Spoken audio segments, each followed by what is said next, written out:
नमस्कार। द सवेले संस्थान में मैं शिखर पांडे आप सभी भाई बहनों का खुले दिल से स्वागत करता हूं। उम्मीद के साथ कि बहुत अच्छे होंगे, पढ़ाई लिखाई भी बहुत ही शानदार तरीके से सबकी चल भी रही होगी।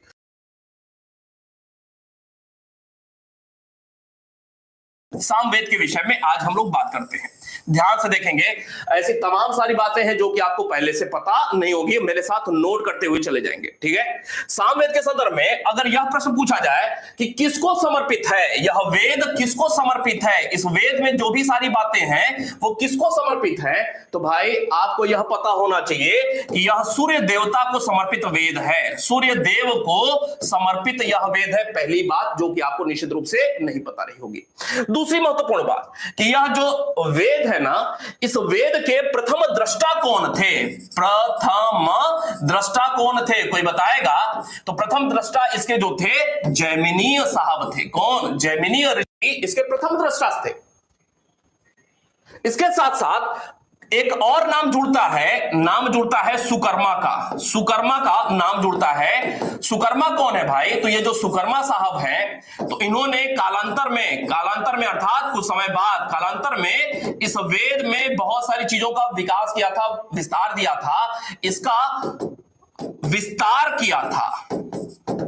अर्थात प्रश्न बनता है कि निम्नलिखित में से कौन से वेद से जुड़े हुए जैमिनी और सुकर्मा नामक ऋषि हैं? उत्तर है सामवेद। या सामवेद से जुड़े हुए निम्नलिखित में से कौन से लोग हैं, कौन से ऋषि हैं? उत्तर है जैमिनी और सुकर्मा। याद रहेगा? बताएं। हाँ, याद रहेगा। दूसरी महत्वपूर्ण बात कि यह जो सामवेद है उत्तर वैदिक काल से संबंधित यह वेद है। उत्तर वैदिक कालीन यह ग्रंथ है, अर्थात किस समय काल की जानकारी मिल रही है? उत्तर वैदिक काल की जानकारी मिल रही है। अगली महत्वपूर्ण बात, साम का अर्थ क्या होता है भाई? तो साम का अर्थ आप बताएंगे गान होता है, अर्थात गायन होता है। अर्थात इस वेद में मुख्यतः किस प्रकार की बातें देखने को मिलती हैं? तो इस वेद में मुख्यतः यज्ञ आदि के अवसर पर उत्तर वैदिक काल में क्या होता था? यज्ञ प्रधान हो जाता है। पूर्व वैदिक काल में देवताओं की प्रार्थना की जाती थी। क्यों की जाती थी? जब वैदिक काल पढ़ेंगे तब बताएंगे। पूर्व वैदिक काल में देवताओं की प्रार्थना की जाती थी, जबकि उत्तर वैदिक काल में अब यज्ञ कर्मकांड महत्वपूर्ण हो जाता है। तो उत्तर वैदिक काल की रचना है यज्ञ आदि के अवसर पर, ठीक वैसे ही जैसे आज हवन करेंगे। घरों में जब होता है ना, पूजा पाठ होता है, सत्यनारायण भगवान की कथा होती है, तो लोग ढोल और जो भी वाद्य यंत्र हो, कीर्तन वगैरह करते ही हैं। वो जो गाना होता है ना, वही समझ ले यह सामवेद वाली बात है कि यज्ञ आदि के अवसर पर गाए जाने वाले स्वर के साथ गाए जाने वाले मंत्र कहां पर है भाई? उत्तर है आपका सामवेद में। इन मंत्रों का पाठ कौन सा पुरोहित करता था? तो इस प्रश्न का उत्तर है भाई आसान सा, उद्गाता करते थे। कौन? उद्गाता साहब करते थे।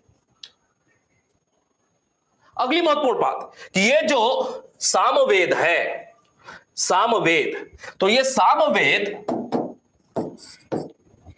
के अधिकांश मंत्र जो हैं, अधिकांश कहां से लिए गए हैं? अधिकांश मंत्र ऋग्वेद से ही लिए गए हैं। कहां से? ऋग्वेद से। अब प्रश्न बन लेगा कभी, यह तो अभी तक नहीं पूछा हुआ है डायरेक्टली, लेकिन याद रहेगा तो हमारे लिए काम आसान होगा। अधिकांश मंत्र ऋग्वेद से। कितने ऋग्वेद से भाई? याद करेंगे 1474। याद करेंगे अभी के अभी। कितने? 1474 मंत्र कहां से? ऋग्वेद से लिए गए हैं। एक प्रश्न बनेगा फिर कि सामवेद का अपना खुद इस वेद का या स्वतंत्र मंत्रों की संख्या कितनी है? तो भाई इसका उत्तर हो जाएगा 75। ठीक है, 75। अधिकांश कहां से लिए गए हैं? ऋग्वेद से लिए गए हैं। 75 स्वतंत्र हैं और इनके लिए क्या शब्द यूज किया जाता है? परिशिष्ट हैं। इनके लिए भी बालखिली शब्द का यूज किया जाता है। क्यों भाई? क्लियर है? अर्थात 75 को छोड़ करके शेष कहां से लिए गए हैं? शेष बालखिली के तौर पे जाने जा रहे हैं और 75 हैं और स्वतंत्र हैं। नहीं तो इनके अलावा 75 के अलावा सबके सब ऋग्वेद से ही लिए गए हैं। अर्थात एक प्रश्न और कि ऋग्वेद के अलावा जो 3 बाद के वेद हैं, उनका मुख्य स्रोत क्या है? तो याद रखना है, ऋग्वेद ही सारे के सारे बाद के तीनों वेदों का स्रोत है। ऋग्वेद में ही सारी की सारी निचोड़ वाली बातें लिखी हुई हैं। ऋग्वेद में ही ब्रह्म संबंधी भी कुछ न कुछ संकेत के ही रूप में सही सगुण ईश्वर, निर्गुण ईश्वर, अर्थात ऋग्वेद हमारा सबसे ऑथेंटिक, सबसे प्रधान, सबसे प्रमुख वेद के तौर पे जाना जाता है। यहीं से ऋग्वेद में ही जो बातें लिखी हुई है ना, वो उन्हीं का विस्तार आगे देखने को मिलता है, भले ही स्वरूप नया हो चाहे पुराना हो। सामवेद के कुल 3 ब्रांचेस देखने को मिलती हैं। सामवेद की अगर शाखाओं की बात किया जाए, शाखा, तो इसकी कुल 3 शाखाएं देखने को मिलती हैं। कौन कौन सी वो देखते हैं। इसकी एक शाखा है कौथुमीय, कौथुमीय। एक दूसरी शाखा है राणायनीय, राणायनीय। याद करते रहे, जहां भी बैठे हुए जुबान से बोलते चले जाएं। एक जो तीसरी शाखा है वो है जैमिनीय। अब इसमें एक प्रश्न और बनेगा बड़ी परीक्षा के लिए कि भाई यह जो कौथुमीय शाखा है सामवेद की जो कौथुमीय शाखा है, वो कौथुमीय शाखा का प्रचलन किस क्षेत्र में देखने को मिलता है? याद रखेंगे, गुजरात क्षेत्र में सामवेद की कौथुमीय शाखा का प्रचलन है। राणायनी का प्रचलन महाराष्ट्र क्षेत्र में देखने को मिलता है। जैमिनीय का प्रचलन कहां पे? कर्नाटक क्षेत्र में जैमिनीय शाखा का प्रचलन देखने को मिलता है। याद रहेगा। एक और लास्ट बात सामवेद को लेकर के आपके परीक्षा पॉइंट ऑफ व्यू से, कि भाई सामवेद के 2 भाग देखने को मिलते हैं। सामवेद के 2 भाग देखने को मिलते हैं। कौन कौन से 2 भाग हैं? तो एक भाग का नाम है आर्चिक, याद रहेगा, जुबान से बोलते रहे। एक भाग है आर्चिक, दूसरा भाग कौन सा है? उत्तरार्चिक, अर्थात उत्तरार्चिक। आर्चिक और उत्तरार्चिक 2 भाग देखने को मिलते हैं। एक और बात कि जब महाभारत का युद्ध हो रहा था, गीता में ऐसा लिखा हुआ है, महाभारत का युद्ध हो रहा था, तो अर्जुन ने कृष्ण जी से पूछा, महाराज आप तो सब कुछ हैं। उन्होंने कहा हाँ हम सब कुछ हैं, हम तो भगवान हैं, हम सब कुछ हैं। तो गुरु जी बस मुझे एक बात बता दे। अर्जुन ने कहा हाँ बोलो अर्जुन। पार्थ, अगर मैं ये पूछूं कि आप वेदों में कौन से वेद हैं? वैसे तो सारे के सारे वेद आप ही हैं, वेद में आप ही हैं, आप ही वेद में शब्दों के माध्यम से प्रवाहित हो रहे हैं। कृष्ण ने मुस्कुराते हुए कहा कि बेटा अर्जुन, वेदों में मैं सामवेद हूं, वेदों में मैं सामवेद हूं। मुझे सबसे ज्यादा जो पसंद वेद है वो सामवेद है। तो एक प्रश्न बनता है कि 4 के 4 वेदों में विभिन्न भारतीय ग्रंथों में किस एक वेद की प्रशंसा की गई है? तो विभिन्न भारतीय ग्रंथों में सामवेद की ही प्रशंसा देखने को मिलती है। विभिन्न भारतीय ग्रंथों में, लास्ट लाइन सामवेद से संबंधित, विभिन्न भारतीय ग्रंथों में जैसे एग्जाम्पल के तौर पे गीता में सामवेद की प्रशंसा देखने को मिलती है। सामवेद की प्रशंसा। बात खत्म, आगे बढ़े।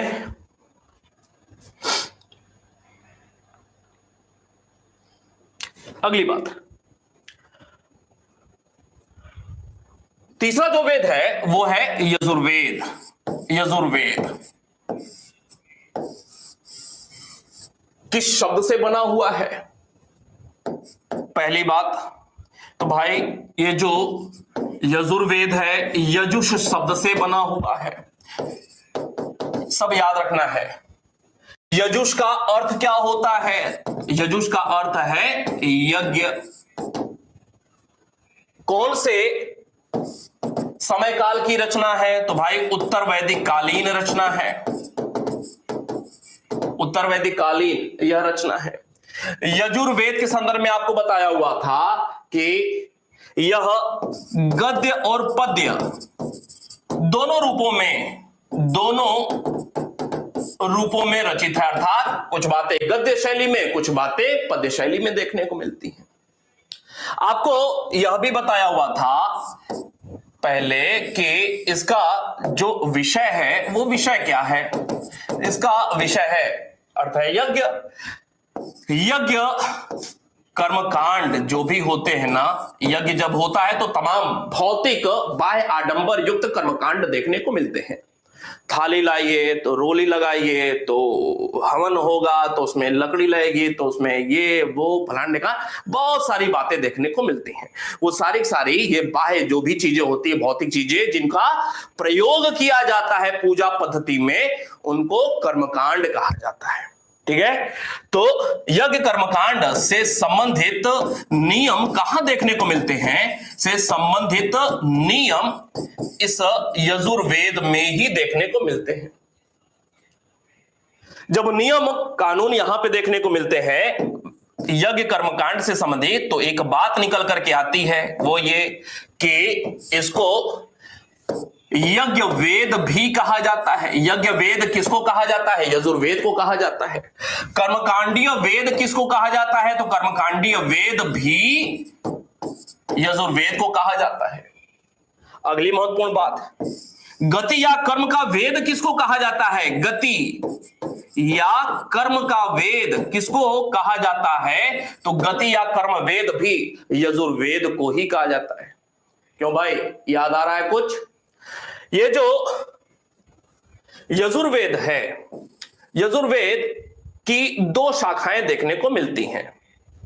यजुर्वेद की दो शाखाएं देखने को मिलती हैं। कौन सी वो दो शाखाएं हैं? ये जो दो शाखाएं हैं उनमें पहला नाम आता है कृष्ण यजुर्वेद का और दूसरा नाम आता है शुक्ल यजुर्वेद का। कृष्ण और शुक्ल यजुर्वेद। ये जो कृष्ण यजुर्वेद है, समझने की बात है, ये जो कृष्ण यजुर्वेद है, तो कृष्ण यजुर्वेद गद्य पद्य दोनों रूपों में, कृष्ण यजुर्वेद गद्य पद्य दोनों रूपों में रचित है, दोनों रूपों में। तो भाई शुक्ल यजुर्वेद क्या है?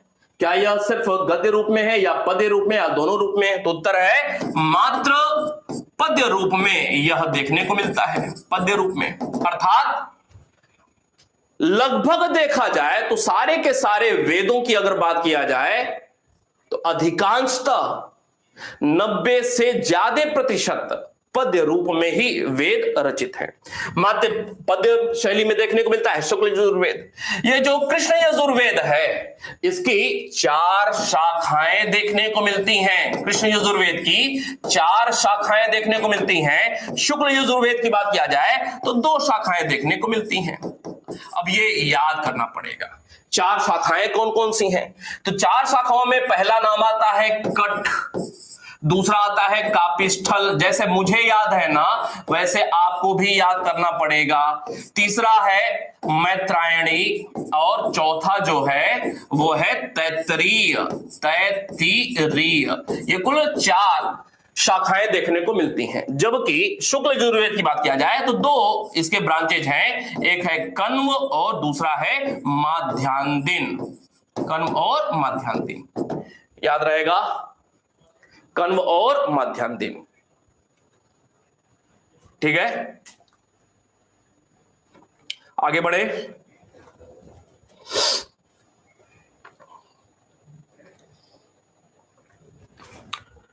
अब एक प्रश्न चलते चलते कि ये जो शुक्ल यजुर्वेद है, शुक्ल यजुर्वेद तमाम सारी परीक्षाओं में यह प्रश्न पूछा भी गया है। यह जो शुक्ल यजुर्वेद है, शुक्ल यजुर्वेद को और किस एक नाम से या शब्दावली से विभूषित किया गया है? तो भाई शुक्ल यजुर्वेद को वाजसनेयी संहिता कहा जाता है। वाजसनेयी संहिता कहा जाता है किसको? शुक्ल यजुर्वेद को वाजसनेयी संहिता भी कहा जाता है। तमाम सारी परीक्षाओं में प्रश्न यह पूछा हुआ है, कहा जाता है। क्यों कहा जाता है? कोई बताएगा क्यों कहा जाता है?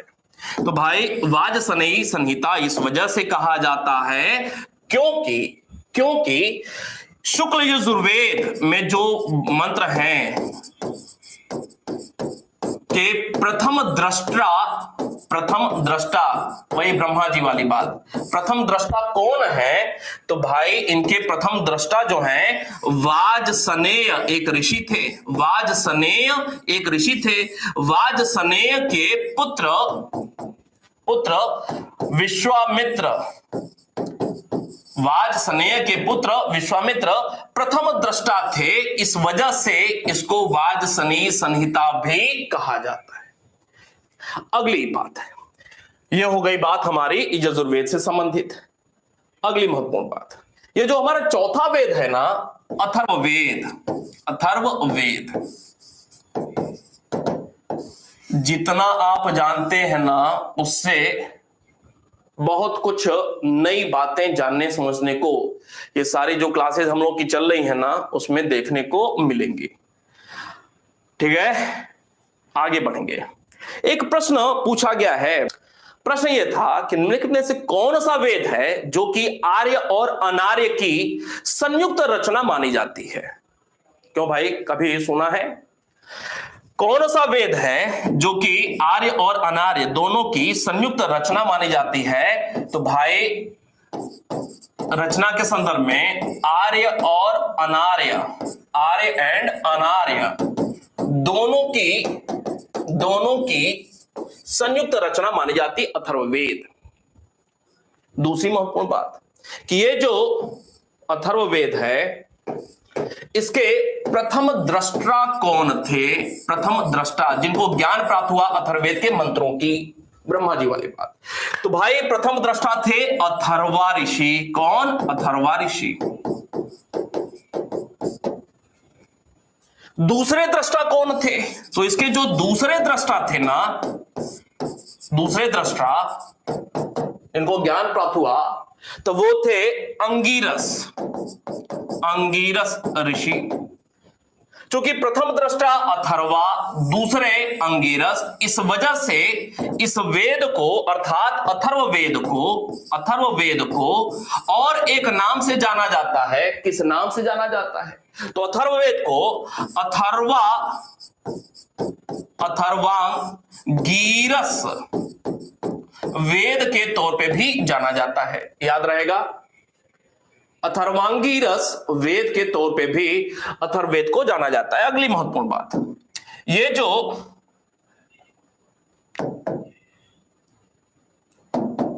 अथर्ववेद है उत्तर वैदिक कालीन साक्ष्य प्रस्तुत करते हैं। उत्तर वैदिक कालीन साक्ष्य प्रस्तुत करते हैं। कितने भागों में बटा हुआ है, कितने कांड में? तो भाई यह कुल 20 कांड या भाग में बटा हुआ है। 20 कांड या भाग में। कितने सूक्त हैं इसमें? 3 मंत्रों का एक साथ समुच्चय एक सूक्त कहलाता है। तो भाई इसमें 731 सूक्त हैं। कितने हैं? याद करना पड़ेगा। 731 सूक्त हैं। मंत्र कितने हैं भाई? तो मंत्रों की संख्या कुल हो जा रही है लगभग 6000। सूक्त में कुल 731 है, उसके अलावा सिंगल रूप में भी मंत्र हैं। कुल 6000 मंत्र यहां पे देखने को मिलते हैं, ध्यान में रखेंगे। ये जो अथर्ववेद है, अब इस अथर्ववेद का विषय पे बात करते हैं। इसका विषय क्या है? तो अथर्ववेद का जो विषय है ना, यह लौकिक फल देने वाली है। लौकिक फल देने वाला चूंकि लौकिक फल देने वाला विषय है, इस वजह से एक प्रश्न बनता है कि सर्वाधिक फेमस, सर्वाधिक लोकप्रिय वेद कौन सा है? तो यह है अथर्ववेद। याद रहेगा, सर्वाधिक लोकप्रिय कौन सा वेद है? अथर्ववेद है। क्यों? क्योंकि लौकिक फल देने वाला है। अब लोगों को फल कैसा चाहिए? तो भाई लोगों को फल, विषय पे ही आते हैं। लोगों को फल कैसा चाहिए? आम वाला नहीं चाहिए, अमरूद वाला नहीं चाहिए, केला वाला नहीं चाहिए। कैसा चाहिए भाई? तो भाई इसका जो मूल विषय है ना, वो है भूत प्रेत, जादू टोना, वशीकरण। लोगों को मजा आता है ये सब काम करने में। वशीकरण, चिकित्सा। क्यों भाई? चिकित्सा, इसके साथ साथ ये जो भूकंप आ रहा है इसका भी साक्ष्य यहां पे मिल रहा है। इसके साथ साथ यहां पे ये जो बाढ़ आदि आता है ना, फसलों को नुकसान होता है, आदमियों के व्यक्तियों के तौर पे लोगों को नुकसान होता है। तो इन आपदाओं से बचने के मंत्र कहां पर देखने को मिलते हैं? आपदाओं से बचने के मंत्र कहां पर देखने को मिलते हैं? अथर्ववेद में देखने को मिलते हैं।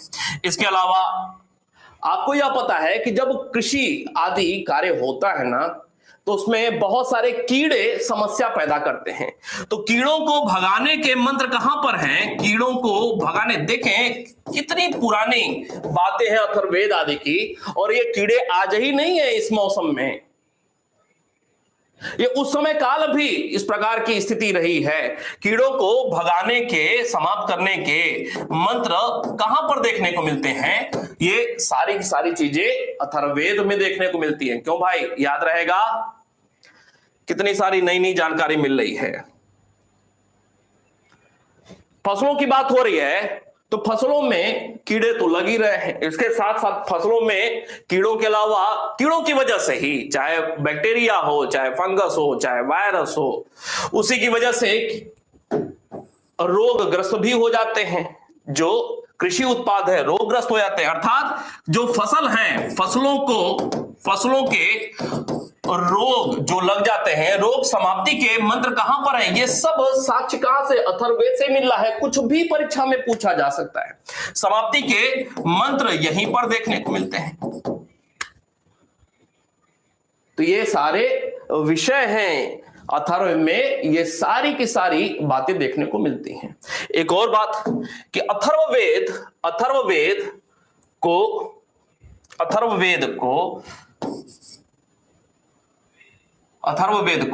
ब्रह्मवेद भी कहा जाता है। अथर्ववेद को ब्रह्मवेद भी कहा जाता है।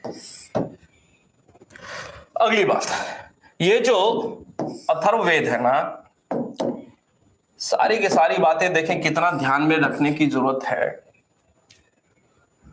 अथर्ववेद है ना, वेद त्रयी में शामिल नहीं है। वेद त्रयी में शामिल नहीं है। तो वेद त्रयी में शामिल कौन कौन से हैं? ऋग्वेद प्लस सामवेद प्लस यजुर्वेद, ये वेद त्रयी में शामिल हैं। क्यों शामिल है? क्योंकि इनका विषय क्या है, इनमें किस प्रकार के मंत्र दिए गए हैं? धर्म, यज्ञ, प्रार्थना से संबंधित मंत्र हैं, जबकि इसका विषय अलग है। अथर्ववेद का विषय भिन्न होने के कारण, भिन्न है, इस वजह से वेद त्रयी में इसको शामिल या स्थान नहीं दिया गया है। विषय की भिन्नता, विषय के अंतर की वजह से ऋग्वेद, सामवेद और यजुर्वेद एक साथ वेद त्रयी कहे जाते हैं, जबकि विषय में भिन्नता होने के कारण अथर्ववेद को वेद त्रयी में शामिल नहीं किया गया है। एक और प्रश्न बनता है कि कौन सा वेद है जिसमें सर्वप्रथम अंग और मगध जैसे पूर्वी राज्यों का उल्लेख मिलता है? पूर्वी राज्यों का, क्षेत्रों का, राज्य शब्द यूज नहीं करेंगे अभी, जनपद शब्द रहेगा, का उल्लेख मिलता है। तो उत्तर है अथर्ववेद में। इसका कारण क्या है? इसको डिटेल में तब पढ़ेंगे जब वैदिक काल पढ़ेंगे। आर्यों का प्रसार, आर्य सबसे पहले थोड़ा सा समझ ही लें। भारत में जो आर्यों का आगमन हो रहा है, सबसे पहले पंजाब सिंधु वाले क्षेत्र में, सप्त सैंधव क्षेत्र में, फिर उसके बाद ब्रह्मवर्त, ब्रह्मर्षि देश, और जब पूरे उत्तर भारत को जीत लिया तो आर्यावर्त, अर्थात पश्चिम से पूर्व की ओर आर्य भारत में Iran, Afghanistan, Europe, Iran, Afghanistan से होते हुए पश्चिमोत्तर भारत में प्रवेश करते हैं। सबसे पहले सप्त सैंधव क्षेत्र में, समय के साथ धीरे धीरे पूर्व की ओर आगे बढ़ते जाते हैं। सबसे बाद का वेद है। अथर्ववेद सबसे बाद का वेद है। चारों वेदों में सबसे बाद का अर्थात अंतिम वेद जिसकी रचना हो रही है वो है अथर्ववेद। और पश्चिम से पूर्व की ओर लगातार ये आगे बढ़ते जा रहे हैं आर्य लोग। अथर्ववेद में जिस क्षेत्र विशेष के संदर्भ में बात की गई है वो पीछे के जो 3 वेद हैं उनमें बात नहीं की गई है। और अंग और मगध जैसे क्षेत्रों का सबसे पहली बार उल्लेख अथर्ववेद में मिलता है। और जिस शब्द का प्रयोग किया गया है, किस शब्द का प्रयोग किया गया है, आपको याद होगा व्रात्य शब्द का प्रयोग किया गया है अंग और मगध के लिए। व्रात्य का मतलब क्या होता है? व्रात्य का अर्थ होता है निम्न कोटि, निम्न स्तर, निम्न कोटि या निम्न स्तर को दर्शाने के लिए व्रात्य शब्द का प्रयोग किया जाता है। और अंग और मगध के लिए अथर्ववेद में ही व्रात्य शब्द का प्रयोग किया गया। अब क्यों किया गया होगा? इस वजह से किया गया होगा, कुछ लोग जो पहले से पढ़े हुए हैं उनको याद आ रहा होगा कि शतपथ ब्राह्मण में इस बात का उल्लेख है कि आर्यों के प्रसार में पूर्व की ओर जो माइग्रेट हो रहे हैं, लगातार आगे बढ़ते जा रहे हैं, उसमें आग और लोहे की प्रमुख भूमिका थी। अर्थात आर्य संस्कृति के प्रसार में, आर्य कल्चर के, आर्य संस्कृति के वैदिक कर्मकांडों के पूर्व की ओर प्रसार में शतपथ ब्राह्मण कहता है कि लोहे और आग की प्रमुख भूमिका रही। अर्थात पूर्व की ओर आगे बढ़ते हुए जिस स्थान तक आर्य लोग पहुंच पाए थे, आर्य संस्कृति पहुंच पाई थी, तो वह पूरा का पूरा आर्यमय हो गया, आर्य संस्कृति से ओतप्रोत क्षेत्र हो गया। लेकिन उसके आगे और अगर बढ़ा जाए तो आर्य संस्कृति चूंकि वहां पहुंच नहीं पाई है, आर्यों का प्रभाव नहीं रहा, आर्य संस्कृति की पहुंच नहीं हो पाई पूर्व के जिन क्षेत्रों में आर्य अपने आप को श्रेष्ठ बताते हैं, आर्य संस्कृति की जिन पूर्वी क्षेत्रों में पहुंच नहीं हो पाई, प्रवेश नहीं कर पाए आर्य लोग जिस भी वजह से, तो उन क्षेत्रों के लिए व्रात्य शब्द का प्रयोग किया गया है। अर्थात वैदिक कर्मकांडीय व्यवस्था से, आर्य संस्कृति से चूंकि ये क्षेत्र अछूते रह गए, इस वजह से इन क्षेत्रों के लिए व्रात्य शब्द का प्रयोग किया गया। क्लियर है बात? क्यों भाई, क्लियर है? चले, बात हो रही है अथर्ववेद की। अथर्ववेद की ये जो अथर्ववेद है, अब इसको लेकर के एक दो और खास बात कि आपको याद होगा कि मुगल काल में इसका अनुवाद होता है फारसी में, फारसी अनुवाद। तमाम परीक्षाओं में प्रश्न यह पूछा जाता है, इसको अभी देखते चलते हैं। ये जो फारसी अनुवाद हो रहा है मुगल काल में, कौन कर रहा है? तो भाई सर्वप्रथम अब्दुल कादिर बदायूनी, अब्दुल कादिर बदायूनी इसका अनुवाद करता है।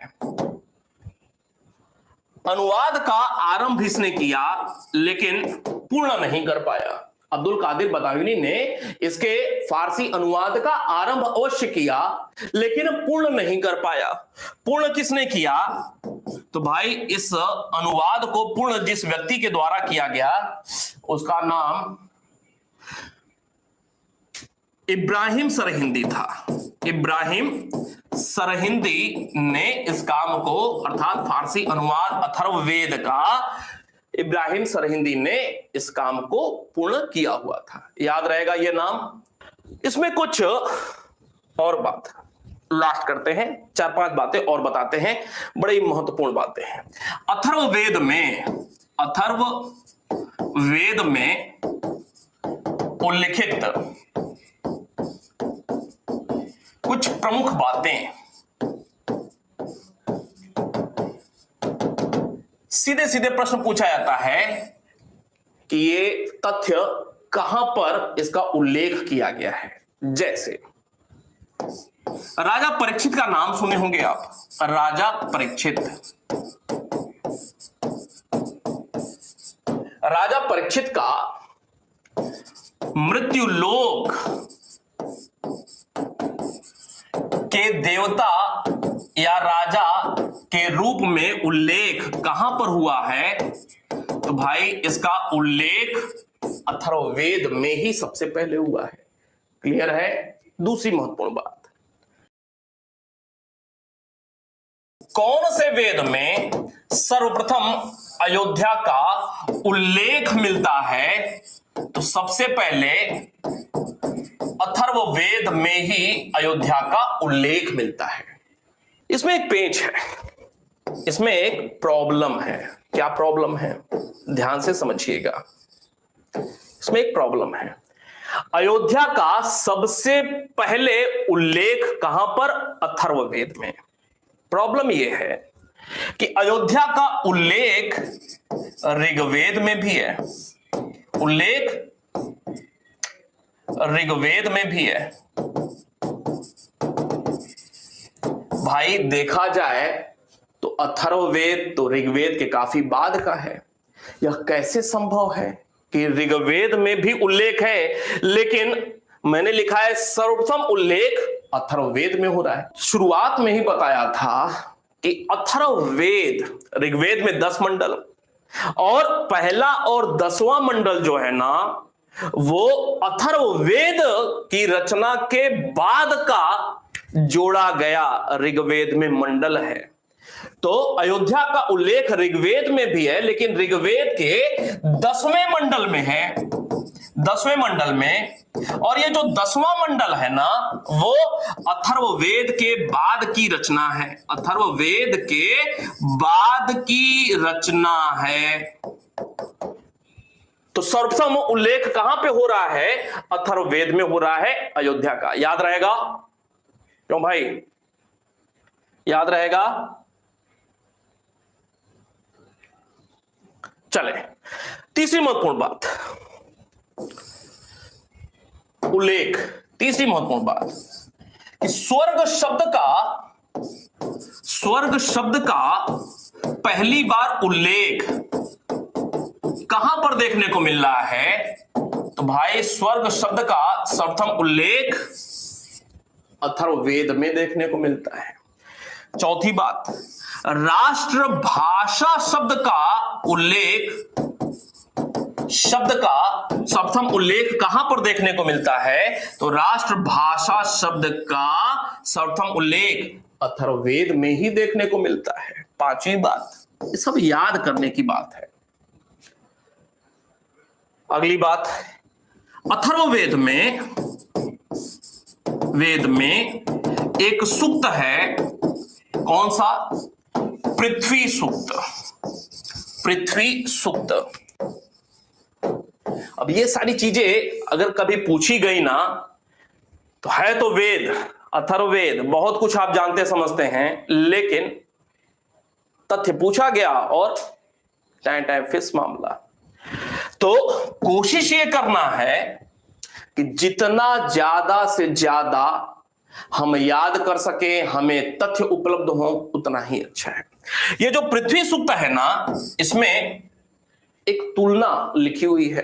अब ये पृथ्वी सूक्त का संबंध ऋग्वेद से नहीं है, पृथ्वी सूक्त का संबंध अथर्ववेद से है। इसमें एक महत्वपूर्ण बात कि भूमि की तुलना किससे की गई है? गाय से की गई है। याद रहेगा, भूमि की तुलना किससे की जा रही है? गाय से की जा रही है। याद रहेगा। अब मैं आपसे यह पूछूं एक और तथ्य कि भाई आयुर्वेद, इसका मतलब क्या है? आयुर्वेद का मतलब है जीवन का विज्ञान। क्यों भाई? जीवन का विज्ञान। आयुर्वेद का प्रथम उल्लेख कहां पर देखने को मिलता है? तो आयुर्वेद का प्रथम उल्लेख अथर्ववेद में ही देखने को मिलता है। याद रहेगा, आयुर्वेद शब्द का प्रथम उल्लेख अथर्ववेद में ही देखने को मिलता है। इसी में लिखा हुआ है अथर्ववेद में ही कि युद्ध सर्वप्रथम कहां लड़ा जाता है? मस्तिष्क में। याद कर लीजिएगा आज इस लाइन को, मस्तिष्क में लड़ा जाता है। आपकी परीक्षा की तैयारी भी एक युद्ध ही है। आपके परीक्षा जो आप तैयारी कर रहे हैं ना, वो भी एक युद्ध ही है। और उस युद्ध को जीतने के लिए अर्थात परीक्षा पास करने के लिए लड़ाई सबसे पहले यहां पे लड़नी है। मैं हमेशा से आपको सिखलाता हूं कि मन के हारे हार है, मन के जीते जीत। सबसे पहले अपने दिमाग को दुरुस्त करना जरूरी है, आत्मबल को बढ़ाना जरूरी है, तभी युद्ध में विजय होगी। अगर पहले ही कायर हो गए हैं, कमजोर हो गए हैं, इतना है सब कुछ, कैसे होगा? कौन कह रहा है कि डाबर का जन्म घुट्टी एक ही बार पीना है? भाई रोज थोड़ा थोड़ा पिछले बैच में, चाहे वो टीचटी पीचटी का हो, चाहे पीसीएस वाला रहा हो, क्यों भाई, धीरे धीरे करते करते 5-6 महीने में हमने कितना सारा काम कर लिया था। क्यों भाई, संभव है ना, किया जा सकता है ना? तो युद्ध सर्वप्रथम मस्तिष्क में लड़ा जाता है। ठीक है भाई। तो भाई बाबर और इब्राहिम लोदी तो दिमाग से खेल नहीं रहे थे, लड़ नहीं रहे थे। कहां लड़ रहे थे? युद्ध भूमि में। तो भाई सर्वप्रथम मस्तिष्क में लड़ा जाता है, भूमि का प्रयोग बाद में होता है, भूमि का प्रयोग बाद में होता है।